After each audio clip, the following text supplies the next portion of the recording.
जय हिंद फ्रेंड्स। तो हाजिर हूं मैं आपके सामने। आज हम लोग क्या करने वाले हैं, most repeated computer questions for UPPCL camp assistant 2022 exams.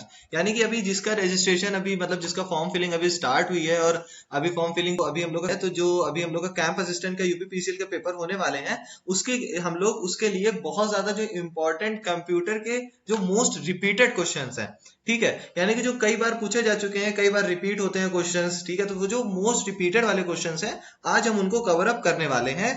किसके लिए? यूपीपीसीएल कैंप असिस्टेंट 2022 एग्जाम्स, यानी कि जो अभी होने वाले हैं पेपर में भी जुलाई या अगस्त में होने की इसकी संभावनाएं हैं। तो ये जो अभी जो पेपर होगा उसके लिए हम लोग आज से हम लोग कंप्यूटर की प्रिपरेशन करेंगे। तो जो इस चैनल पे पहली बार आए हो, मतलब जो लोग इस वीडियो प्लीज उसको सब्सक्राइब करके चैनल को सब्सक्राइब कर लो और बेल आइकन को जरूर प्रेस कर लेना, क्योंकि हम लोग कंप्यूटर की पूरी एक सीरीज स्टार्ट करने वाले हैं और उसमें सारे के सारे ट्रिपल सी से रिलेटेड ही क्वेश्चंस होंगे। क्योंकि आप लोग को पता होगा कि यूपीपीसीएल कैंप असिस्टेंस के जो कंप्यूटर का पेपर होने वाला है, कंप्यूटर का जो पेपर होगा उसका जो लेवल होगा वो सिर्फ और सिर्फ ट्रिपल सी लेवल का पेपर होगा, ठीक है। तो ट्रिपल सी से रिलेटेड यानी कि ट्रिपल सी के सिलेबस में जो भी मोस्ट रिपीटेड क्वेश्चंस होंगे कंप्यूटर के, वो हम आप लोग को यहाँ पे कवर करवाने वाले हैं।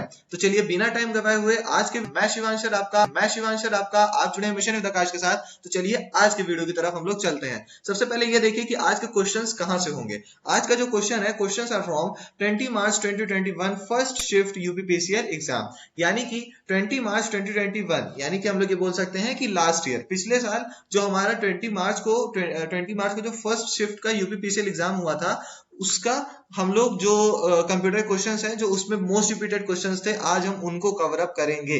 और इस पेपर से हम लोगों ने क्यों आपको ये पेपर क्यों दिखाया है, ये पेपर का नाम क्यों लिया है, वो इसलिए क्योंकि सेम टू सेम जैसा इस पेपर में क्वेश्चन था वैसा ही क्वेश्चन आपको आपके अभी आगे चल के इस वीडियो में देखने को मिलने वाला है।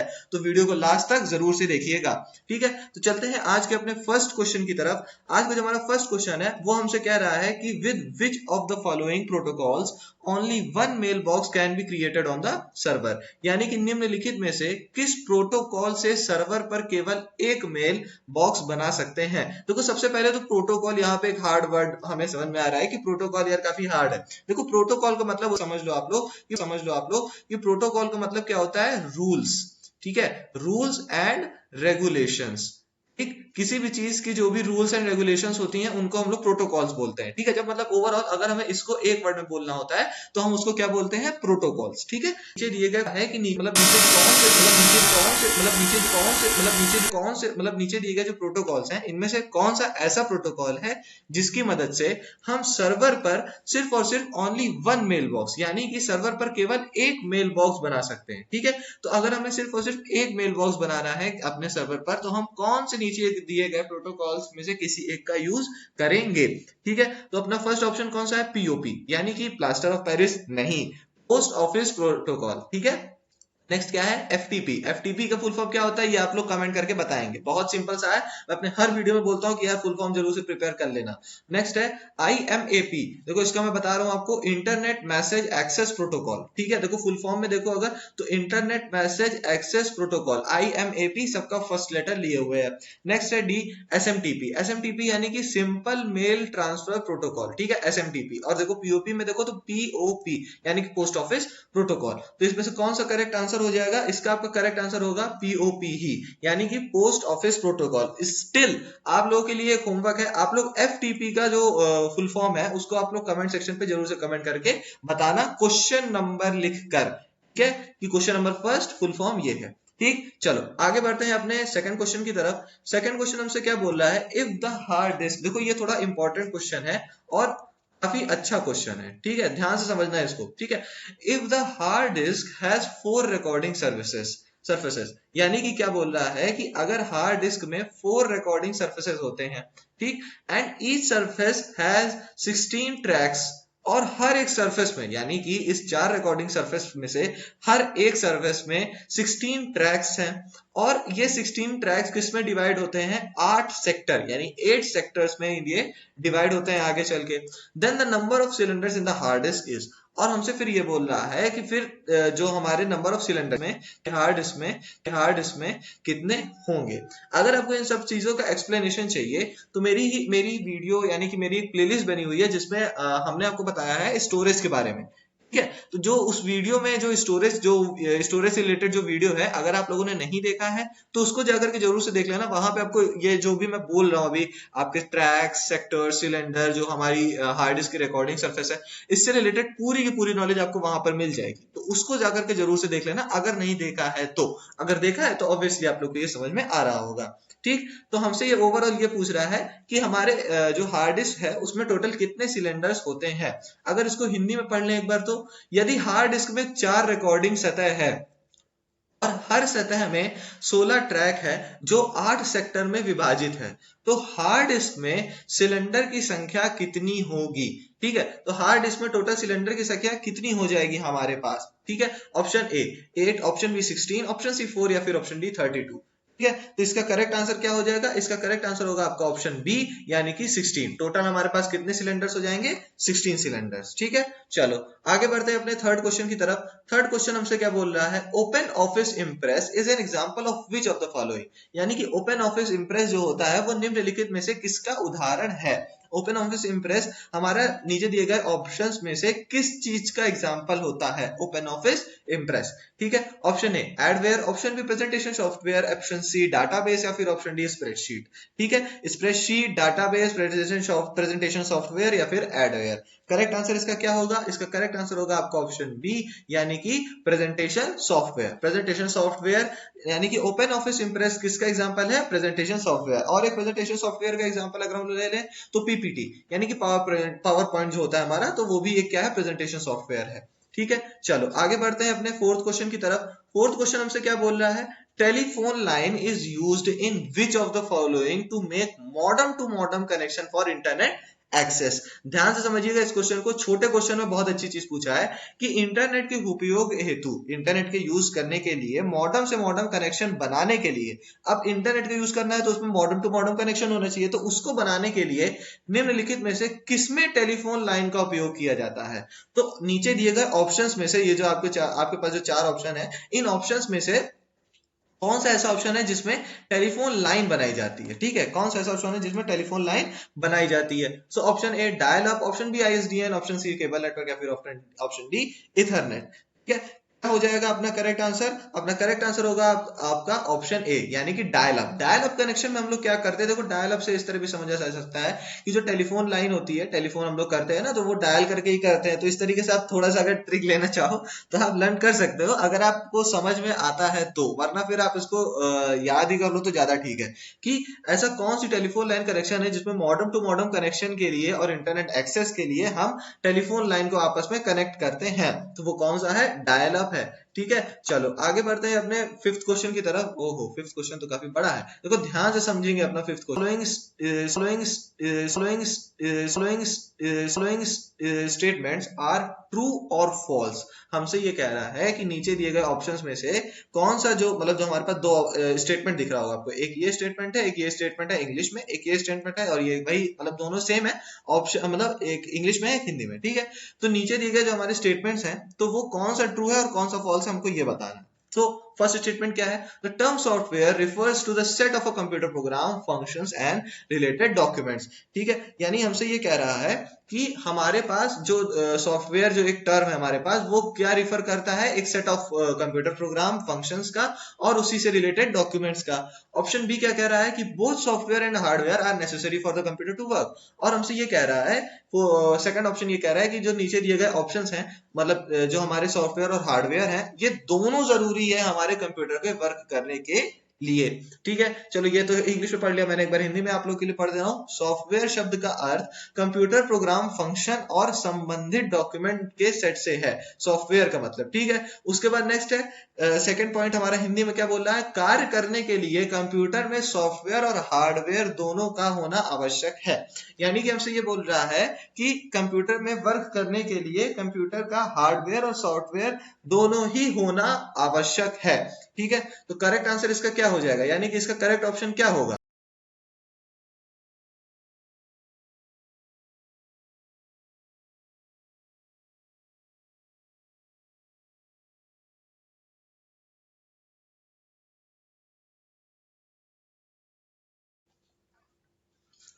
हमारे पास इसका करेक्ट आंसर क्या होगा? Option A. क्या है हमारे पास? ऑप्शन ए कि फर्स्ट स्टेटमेंट ट्रू और second false, option B first false second true, option C first true और सेकंड ट्रू, और ऑप्शन डी फर्स्ट फॉल्स और सेकंड फॉल्स। यानी कि एक ट्रू एक फॉल्स, दोनों ट्रू, या फिर एक फॉल्स और एक ट्रू। ठीक है, तो इसका करेक्ट आंसर क्या हो जाएगा? देखो, अगर समझा जाए, अगर आप लोग ट्रिपल सी का बेसिक कोर्स करे हो तो आप लोग ये चीज जानते होगी कि सॉफ्टवेयर क्या है? एक सेट ऑफ कंप्यूटर प्रोग्राम है। बहुत अच्छे से सॉफ्टवेयर की यही बेसिक डेफिनेशन है भाई, कि software is a set of program. ठीक है, और उसके बाद एंड रिलेटेड डॉक्यूमेंट्स, तो चलो ये भी मान लिया भैया कि सॉफ्टवेयर जो होता है उसमें कंप्यूटर प्रोग्राम का एक सेट होता है और उसमें कंप्यूटर प्रोग्राम से ही रिलेटेड डॉक्यूमेंट्स भी होते हैं। ठीक है, ये सही है। नेक्स्ट क्या है? Both software and hardware are necessary for the computer to work. Obvious सी बात है भाई कि किसी भी कंप्यूटर में वर्क करने के लिए सॉफ्टवेयर और हार्डवेयर दोनों का होना अति आवश्यक है। यानी कि सॉफ्टवेयर जो होता है हमारा, सॉफ्टवेयर क्या होता है? एज एन एग्जाम्पल अगर हम लोग ले लें तो हमारा विंडोज, अगर विंडोज नहीं होगा या अगर हम iOS यूज कर रहे हैं तो iOS सिस्टम नहीं होगा अगर, तो वहां पर क्या वर्क करेगा? कुछ नहीं। ठीक है, MS DOS पे तो हम लोग बैठ के वर्क करने नहीं वाले हैं। ठीक है, तो यहाँ पर क्या हो गया? अब उसके बिना भी काम नहीं होगा। और एंड देन क्या है? हार्डवेयर। हार्डवेयर नहीं होगा भाई लोग तो हम लोग कैसे किसी इनपुट को दे पाएंगे? और अगर हार्डवेयर, चलो इनपुट तो बाई टच के थ्रू दे दिया, आउटपुट कैसे ले पाओगे अगर डेस्कटॉप या कोई हमारे सामने स्क्रीन नहीं होगी? ठीक है, तो इन सारी चीजों से हम लोग क्या बोल सकते हैं कि हमारा जो फर्स्ट स्टेटमेंट था वो भी ट्रू था और जो सेकंड स्टेटमेंट था वो भी ट्रू था।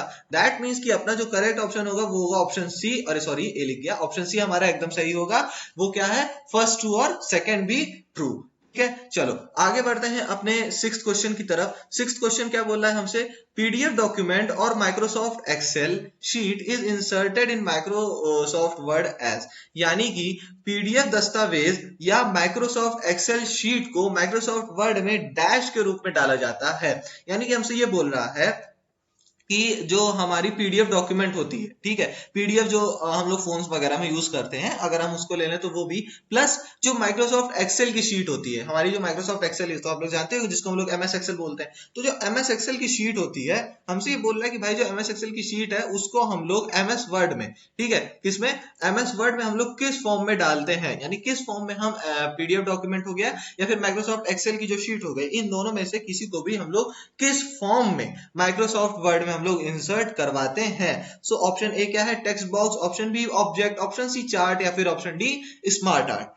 ठीक है, तो करेक्ट आंसर इसका क्या हो जाएगा? किस फॉर्म में डालते हैं? ऑब्वियस सी बात है भाई कि एज एन ऑब्जेक्ट के फॉर्म में हम लोग इसको इंसर्ट करा रहे होते हैं। किसको इंसर्ट कराएंगे? पीडीएफ डॉक्यूमेंट या फिर माइक्रोसॉफ्ट एक्सेल की जो हमारी शीट है उसको हम लोग इंसर्ट कराएंगे। ठीक है, चलो आगे बढ़ते हैं हम लोग सेवेंथ क्वेश्चन की तरफ। सेवेंथ क्वेश्चन हमसे क्या बोल रहा है? What is the font size limit in Microsoft word 2007? यानी कि माइक्रोसॉफ्ट वर्ड 2007 में फॉन्ट के आकार की सीमा क्या होती है? बहुत ही अच्छा और बहुत ज्यादा इंपॉर्टेंट क्वेश्चन है। ठीक है, बहुत ज्यादा इंपॉर्टेंट क्वेश्चन है, कई बार रिपीट किया गया है एंड ट्रिपल सी में तो भाई बहुत ही ज्यादा इंपॉर्टेंट होता है ये। ठीक है, चलो आगे बढ़ते हैं। What is the font size limit in the Microsoft word 2007? यानी हमसे ये बोल रहा है कि माइक्रोसॉफ्ट वर्ड 2007 में जो हमारी फॉन्ट साइज की क्या लिमिट होती है। ठीक है, यानी कि मिनिमम से लेकर के मैक्सिमम कितना होता है। ठीक है, तो वो क्या होता है? ऑप्शन ए 8 to 637, यानी कि मिनिमम 8 और then maximum 637। Next B 1 to 200 यानी कि minimum 1 and next is maximum 200। Option C 1 to 100 यानी कि minimum 1 and next option is 100। Option D 1 to 1638 यानी 1638, यानी कि यहाँ क्या बोल रहा है कि 1 to 1638 तक हम लोग इसकी साइज को बढ़ा सकते हैं। किसकी साइज को? फॉन्ट साइज को। किसमें? Microsoft word. कौन से वर्जन में? 2007 में। तो करेक्ट आंसर इसका क्या हो जाएगा? हमारा माइक्रोसॉफ्ट वर्ड 2007 में हम जिस लिमिट तक उसको बढ़ा सकते हैं फॉन्ट को, वो होता है डी, यानी कि 1638। अब एक चीज ध्यान से समझिएगा आप लोग, ये जो 1638 है ये हमारे एमएस वर्ड की ड्रॉप डाउन लिस्ट में नहीं होता। ठीक है, यानी कि जब हम लोग फॉन्ट का ऐसे एक बॉक्स होता है, ध्यान से समझिएगा इस चीज को, फॉन्ट का एक बॉक्स होता है और उस बॉक्स में यहाँ पे एक नीचे एरो बना रहता है और यहाँ पे बाई चांस हम लोग मान लेते हैं 18 लिखा हुआ है। जब हम लोग इस बॉक्स पे प्रेस करते हैं अपनी माउस की की मदद से, हम लोग इस बॉक्स पे, यानी कि ये जो एरो बना हुआ है डाउन का, जब हम लोग इस पे जब हम लोग क्लिक करते हैं, देन यहाँ पर एक ड्रॉप डाउन लिस्ट ओपन होती है जिसमें अलग अलग साइज ऑफ द फॉन्ट लिखी हुई होती है। ठीक है, अब जब यहाँ पे अलग अलग साइज ऑफ द फॉन्ट लिखी हुई है, यानी कि फॉन्ट की अलग अलग साइज लिखी हुई होती है, जैसे कि 18, 20, 26, 28 एंड वगैरह वगैरह लिखी होती है, तो ये मैक्सिमम कहां तक लिखी होती है? 72 तक। मैक्सिमम कहां तक लिखी होगी? 72 तक। ठीक है, और अगर हम लोग चाहें तो इस पे भी डबल क्लिक कर दें तो भी हम लोग यहाँ पे अपने से मैनुअली कुछ भी लिख सकते हैं। तो अगर हम लोग देखें तो ड्रॉप डाउन की मैक्सिमम लिमिट 72 तक होती है। ड्रॉप डाउन जो आपकी लिस्ट होती है, ये जो लिस्ट होती है इसको ड्रॉप डाउन लिस्ट बोलते हैं। तो यहाँ पर जो आपकी ये लिस्ट होगी इसकी मैक्सिमम लिमिट 72 होगी। बट यहाँ पर अगर हम लोग मैनुअली लिखना चाहें तो यहाँ पर हम लोग मैनुअली कितना लिख सकते हैं, 1638 तक हम लोग ले जा सकते हैं। यही चीज आपकी यहाँ पर मैंने लिख भी दी है, दैट इज कि the maximum font size available in Microsoft word 2010 from the drop down list is 72। यानी कि अगर हम माइक्रोसॉफ्ट वर्ड 2010 की अगर हम लोग बात कर रहे हैं तो वहां पर जो ड्रॉप डाउन लिस्ट में हमें अवेलेबल होगा फॉन्ट साइज मैक्सिमम वो होगा 72, ठीक है। लेकिन वहां पर अगर फॉन्ट साइज अगर हम लोग लिखना चाहें मैनुअली तो कितना लिख सकते हैं, 1638, इतना हम लोग मैनुअली लिख सकते हैं। और वहां पर हम लोग जब लिखने के बाद एंटर करेंगे तो यहाँ पर जो भी फॉन्ट होगा वो इतनी ही साइज का हो जाएगा, 1638, ठीक है, इतनी साइज का अकॉर्डिंग टू द कंप्यूटर हो जाएगा। ध्यान से समझ लीजिएगा, ड्रॉप डाउन लिस्ट की मैक्सिमम लिमिट होती है 72, लेकिन मैनुअली हम लोग कहां तक लिख सकते हैं, 1638। यहां पर इसीलिए देखिए 1638 दिया हुआ था, यानी कि यहां पर मैनुअली भी इंक्लूडेड था, ठीक है, यहां पर मैनुअली इंक्लूडेड था, इसीलिए हम लोगों ने कौन सा ऑप्शन सिलेक्ट किया, option D, that is 1638 from 1, ठीक है। चलो आगे बढ़ते हैं अपने 8th क्वेश्चन की तरफ। 8th क्वेश्चन हमसे क्या बोल रहा है, what is the function of the keyboard shortcut control plus A in the Microsoft word. Microsoft Word में कीबोर्ड शॉर्टकट कंट्रोल प्लस ए का क्या कार्य है, मोस्ट कॉमन। और एक छोटा सा बच्चा भी बता देगा भाई कि इसका करेक्ट आंसर क्या है, फिर भी हमें आपको बताना है, तो आप लोग भी बच्चे हैं तो बताएंगे ही, ठीक है। चलो option A to mail merge, option B to colour the text with the selected colour, option C to attach hyperlink to the selected text, या फिर option D to select all, यानी कि मेल मर्ज बनाने के लिए और या फिर हमारा जो भी टेक्स्ट हमने सिलेक्ट कर रखा है उसको किसी सिलेक्टेड कलर से कलर करने के लिए, option C to attach hyperlink to the selected text, यानी कि हमने किसी टेक्स्ट को सिलेक्ट कर रखा है और उस पे हमें हाइपरलिंक लगाना है, तो उसके लिए भी हम लोग क्या कंट्रोल का यूज कर सकते हैं कि नहीं, या फिर option D to select all. Obvious सी बात है भाई कि ये तीनों नहीं है। अगर आपको ये लग रहा था कि इन तीनों में से कोई एक है तो प्लीज आप जाकर के कंप्यूटर के बेसिक्स फिर से पढ़िएगा, और पेपर आप लोगों ने जो आपने जो भरा हुआ है उसको भाई पेपर मत देने जाना, वरना पेपर भी शर्मा जाएगा, ठीक है। चलो फिलहाल यहाँ पर इसका करेक्ट आंसर क्या हो जाएगा, ऑप्शन, अरे यार ए ही लिखा जा रहा है, option D to select all, ठीक है। करेक्ट आंसर क्या हो जाएगा, ऑप्शन डी सिलेक्ट ऑल, ठीक है। चलो आगे बढ़ते हैं अपने 9th क्वेश्चन की तरफ। 9th क्वेश्चन हमसे क्या बोल रहा है, which of the following is known as web address, यानी निम्नलिखित में से किसे वेब एड्रेस के रूप में जाना जाता है। बहुत ही अच्छा क्वेश्चन, बेसिक क्वेश्चन एकदम लिया हुआ है, बेसिक एकदम बेसिक क्वेश्चन है। क्या बोल रहा है कि निम्नलिखित में से किसे वेब एड्रेस के रूप में जाना जाता है। नीचे दिए गए ऑप्शंस में से कौन सा ऐसा ऑप्शन है जिसे हम लोग एज अ वेब एड्रेस जानते हैं, ठीक है, वेब एड्रेस के नेम से उसको जाना जाता है। कौन सा करेक्ट आंसर होगा, option A web page, option B uniform resource locator that is URL, option C web browser, या फिर option D uniform resource linking, ठीक है। तो करेक्ट आंसर इसका क्या हो जाएगा, करेक्ट आंसर किसे हम वेब एड्रेस के रूप में जानते हैं, that is option B, and that is URL, uniform resource locator, ठीक है। यूनिफॉर्म रिसोर्स लोकेटर ऐसा समझ सकते हैं कि ये जो हम लोग को अधिकतर एक लिंक वगैरह मिलते रहते हैं ना, अलग अलग, मतलब सोशल मीडिया व्हाट्सएप पर हम लोग कोई ना कोई एक लिंक भेज देता है कि भाई ये देख वो देख वो देख, शॉर्ट्स के लिंक हो गए, इंस्टाग्राम रील्स के लिंक हो गए, तो ये सारे, और कभी कभी किसी वेबसाइट के भी लिंक होते हैं। जैसे अगर आपने किसी से मांगा कि भाई सरकारी रिजल्ट का वो जो जॉब निकली है उसकी वेबसाइट का हमको लिंक भेज दो, लिंक शेयर कर दो, तो वहां पर हम लोग लिंक भी शेयर कर सकते हैं। And that what is called that होता है वो, और वेब एड्रेस होता है वो, और वेब एड्रेस होता है वो, और वेब एड्रेस के थ्रू हम लोग उसकी वेब पेज पर पहुंच जाते हैं। वेब एड्रेस के थ्रू हम लोग उसके वेब पेज पर पहुंचते हैं, इस चीज को ध्यान में रखिएगा आप लोग। वेब एड्रेस के थ्रू हम लोग वेब पेज पर पहुंचते हैं, और वेब एड्रेस को हम लोग क्या बोलते हैं, यूआरएल बोलते हैं, ठीक है। और वेब ब्राउजर क्या होता है, वेब ब्राउजर जिसकी मदद से हम लोग किसी भी जो हम लोग सर्फिंग वगैरह करते हैं, ठीक है, साइट सर्फिंग जो होती है हमारी, ठीक, तो वो भी हम लोग किसकी मदद से करते हैं, वेब ब्राउजर की मदद से करते हैं, ठीक। चलो आगे बढ़ते हैं अपने 10th क्वेश्चन की तरफ। By default in the Microsoft Excel cell contents are aligned, बहुत इंपॉर्टेंट क्वेश्चन, अच्छा क्वेश्चन, बेसिक क्वेश्चन। डिफॉल्ट रूप से माइक्रोसॉफ्ट एक्सेल सेल में सामग्री डैश संरेखित होती है। हमसे ये बोल रहा है कि बाय डिफॉल्ट, यानी कि डिफॉल्ट रूप से माइक्रोसॉफ्ट एक्सेल में जो कंटेंट्स होते हैं जब हम वो टाइप करते हैं तो वो किधर की तरफ अलाइंड हो जाते हैं, बाय डिफॉल्ट मतलब खुद से ही किधर की तरफ अलाइंड हो जाते हैं। Option A middle, option B top, option C left, या फिर ऑप्शन डी राइट, ठीक है। मिडिल, टॉप, लेफ्ट या फिर राइट, किस तरफ अलाइंड होते हैं, बाय डिफॉल्ट। ठीक है, तो किस तरफ अलाइंड होते हैं भाई? ऑप्शन सी लेफ्ट की तरफ। ठीक है, ऑप्शन सी लेफ्ट की तरफ वो बाय डिफॉल्ट अलाइंड होते हैं। यानी कि हमारी अगर ये कोई भी सेल है, यानी कि माइक्रोसॉफ्ट एक्सेल की जो सेल होती है उसमें हम कुछ भी लिखेंगे, कुछ भी लिखे और बाय डिफॉल्ट वो कहां चली जाएगी? जब हम लिखेंगे तो वो मिडिल पर रहेगी और उसके बाद वो कहां चली जाएगी? लेफ्ट की साइड। ठीक है, लेफ्ट की साइड, मैक्सिमम टू मैक्सिमम किधर चली जाएगी? लेफ्ट की साइड चली जाएगी। ठीक, चलो आगे बढ़ते हैं अपने 11th क्वेश्चन की तरफ। 11th क्वेश्चन हमसे क्या बोल रहा है? We measure the speed of the computer in micro seconds, which of the following is equal to the micro second. बहुत इंपॉर्टेंट क्वेश्चन, बहुत ज्यादा इंपॉर्टेंट क्वेश्चन। मैं बोलता हूँ वीडियोस को मेरी लास्ट तक देखा करिए, बहुत ज्यादा इंफॉर्मेटिव वीडियोस होती है। और यूजुअली हम लोग क्या करते हैं ना कि इंपॉर्टेंट क्वेश्चन लास्ट में ही रखते हैं, ताकि आप लोग सारे क्वेश्चन को देखो और सारे क्वेश्चन आपके दिमाग में बैठ जाए एटलीस्ट। ठीक है, तो यहाँ पर हमसे क्या बोल रहा है कि we measure the speed of the computer in micro seconds. हमें पता है कि हम कंप्यूटर की स्पीड यानी कंप्यूटर की गति को माइक्रो सेकंड में मापते हैं। ठीक है, यानी कि जो हम लोग कंप्यूटर की स्पीड को मेजर करते हैं वो माइक्रो सेकंड्स में करते हैं, जैसे किलोमीटर पर आवर हो गया या फिर मीटर पर सेकंड हो गया। तो ये सारी चीजें हम लोग अलग अलग बॉडी के लिए यूज करते हैं। यहाँ पर हम लोग कंप्यूटर की स्पीड को मेजर करने के लिए क्या यूज करते हैं? Micro second. देन यहाँ पर which of the following is equal to the 1 micro second. और फिर हमसे बोल रहा है कि जो हमारा 1 माइक्रो सेकंड होता है वो किसके बराबर होता है? ठीक है, वो किसके बराबर? 1 माइक्रो सेकंड किसके बराबर होगा? Option A 10 to the power 3, option B 10 to the power 9, option C 10 to the power -2 या फिर option D 10 to the power -6। ठीक है, तो किसके बराबर होता है ये? यानी 1 माइक्रो सेकंड किसके बराबर होगा? 10 टू द पावर -6 के बराबर। यानी कि एक सेकंड का 10 टू द पावर -6 पार्ट। ठीक है, एक सेकंड का 10 टू द पावर -6 पार्ट। या तो हम लोग इसको इस तरह बोल सकते हैं 1 अपॉन 10 टू द पावर -6। ठीक है, 10 टू द पावर, अरे नहीं प्लस हो जाएगा क्योंकि अब यहाँ पर हो गया ना, नीचे आ गया ये, तो 1 अपॉन 10 टू द पावर 6। ठीक है, और इसको कैसे लिखा जा सकता है? 1 अपॉन 10, 6 जीरो हमें लगाने होंगे, 1 2 3 4 5 एंड देन 6, यानी कि ऐसे करके। ठीक है, इंटू 60। एक सेकंड का ये वाला पार्ट। ठीक है, एक सेकंड के ये वाले पार्ट में हमें कंप्यूटर की स्पीड को मेजर करना होता है। ठीक है, चलो आगे बढ़ते हैं अपने 12th क्वेश्चन की तरफ। 12th क्वेश्चन आज का हमारा लास्ट क्वेश्चन होने वाला है, तो इसको कृपया ध्यान से समझेंगे हम लोग। विच of the following is not a word processing software, यानी कि निम्नलिखित में से वर्ड प्रोसेसिंग सॉफ्टवेयर नहीं है। अब ध्यान से समझना, क्वेश्चन को बहुत अच्छे से पढ़ेंगे। तो यहां पर हम लोग देख लिए भाई कि नॉट वाला शब्द लगा हुआ है, यानी कि नहीं है, वर्ड प्रोसेसिंग सॉफ्टवेयर नहीं है, वर्ड प्रोसेसिंग सॉफ्टवेयर नहीं है।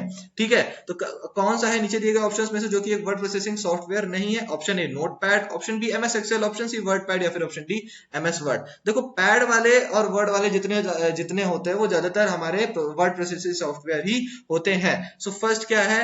नोटपैड, सेकंड है वर्ड पैड, उसके बाद एमएस वर्ड तो भाई पता ही है वर्ड प्रोसेसिंग सॉफ्टवेयर है। एमएस एक्सेल भाई साहब ये आ गए अलग से। ठीक है, तो कबाब में हड्डी, तो इनको हम लोग अलग कर देंगे। ठीक, तो यहाँ पर 12 का बी क्या हो जाएगा? एमएस एक्सेल, यानी कि ये क्या है? एमएस एक्सेल क्या है? वर्ड प्रोसेसिंग सॉफ्टवेयर नहीं है, वर्ड प्रोसेसिंग सॉफ्टवेयर ये नहीं है। ठीक है, और ये सारे के सारे क्या है? वर्ड पैड और आपका नोट पैड, एमएस वर्ड, ये सारे के सारे क्या है? एक वर्ड प्रोसेसिंग सॉफ्टवेयर है। ठीक है, चलो उम्मीद करता हूं आपको सारे क्वेश्चन बहुत अच्छे लगे होंगे। वीडियो को लाइक कर लो, शेयर कर लो, चैनल को सब्सक्राइब कर लो, बेल आइकन ऑन कर लो। मिलते हैं अपने नेक्स्ट वीडियो में। थैंक यू, जय हिंद।